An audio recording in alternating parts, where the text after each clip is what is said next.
Don't just aspire to make a living. Aspire to make a difference. Anything you want good, you can have.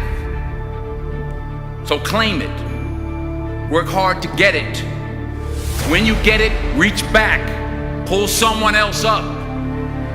Each one, teach one.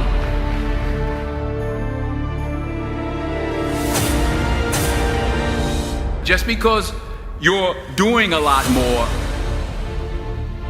doesn't mean you're getting a lot more done. Don't confuse movement with progress. You don't start because of what you don't have.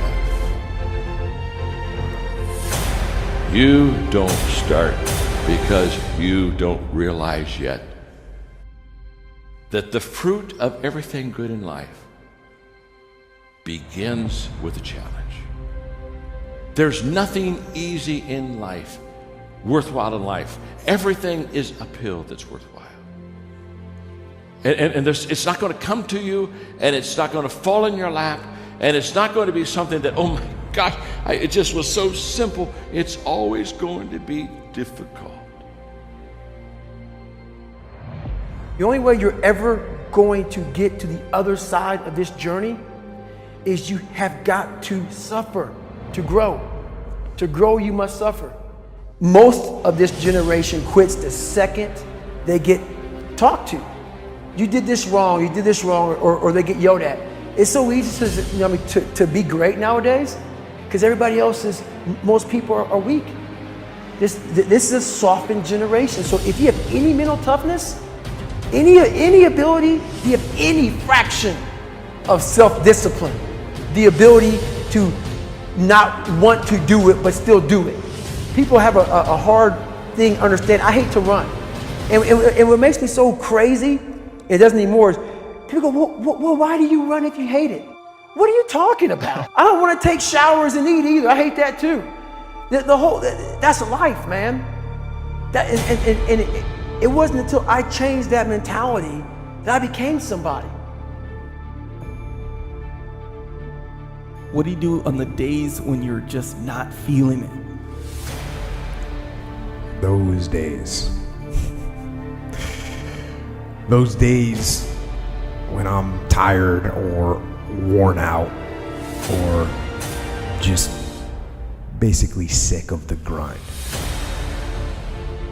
What do I do on those days?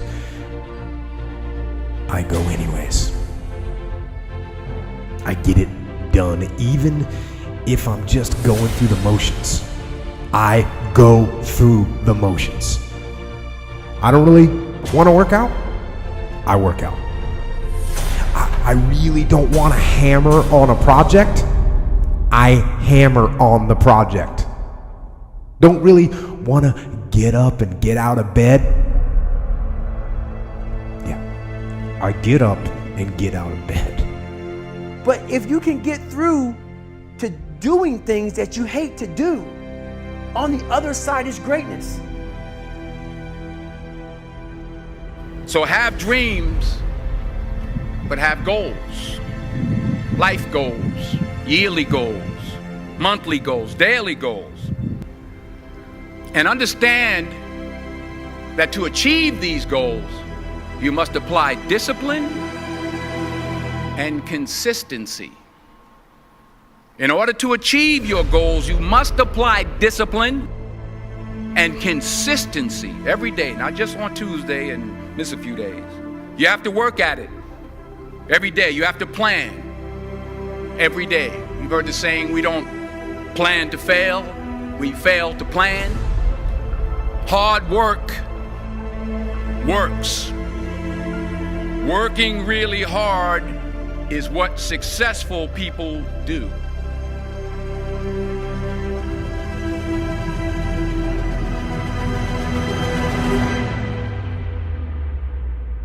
Do not listen to that little voice. Instead, go through the motions. Lift the weights. sprint the hill, work on the project, get out of bed. Now, as an overall rule, I do not like procrastination. You need to get things done.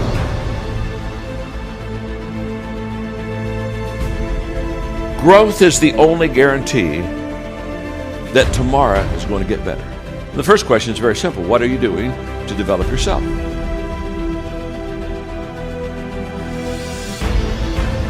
%99% of people today are just assuming that somehow they'll get better. Very sad, folks, very sad. Because let me tell you something about assumption.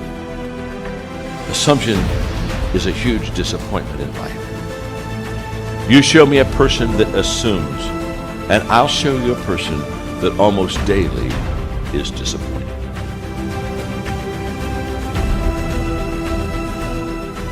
For me to fix this, I gotta read what the hell is wrong with David Goggins. Not blame anybody. Read my book and say, okay, I'm afraid of my shadow. How can I overcome that? Go in the military, get your ass kicked, do things you hate to do. Be uncomfortable every day of your life. Roger that. I'm not the smartest kid in the world. Okay. Instead of somebody saying, oh no, you're smart. No, don't say that to yourself. I said to myself, no, I'm a dumb motherfucker. Okay, roger that. How you get smarter? Educate yourself. So the things that we run from the truth. We're running from the truth, man. So the only way I became successful was going towards the truth. As painful and as brutal as it is, it changed me. It allowed me to become, in my own right, who I am today. Tighten up, people. It's okay. Trust me. It's okay. You might be called nigger one day. It's okay. You might be called some Jewish word or some faggot or gay word. It's okay. Let them call you that. What are you going to do now? They don't own your life. How are you going to control that now? How are you going to flip it upside down and say, roger that, now I'm going to harness this shit and you'll read about me years from now? How? That's the question. How are you going to do that? Thicken your skin. Become more of a human being. Don't be afraid of the reflection in the mirror, because that's all you can be afraid of. Once you overcome the reflection in the mirror, you've done it. Here's the hard truth. People don't necessarily want you to succeed. And the bigger your dream, the more people that are going to come out of the woodwork to try to stop you. As Oliver Emberton said, the only way to avoid pissing people off is to do nothing important.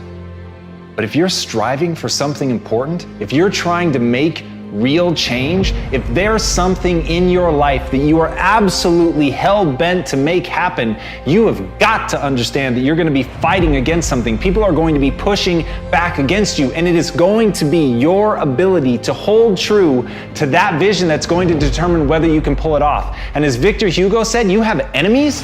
Good.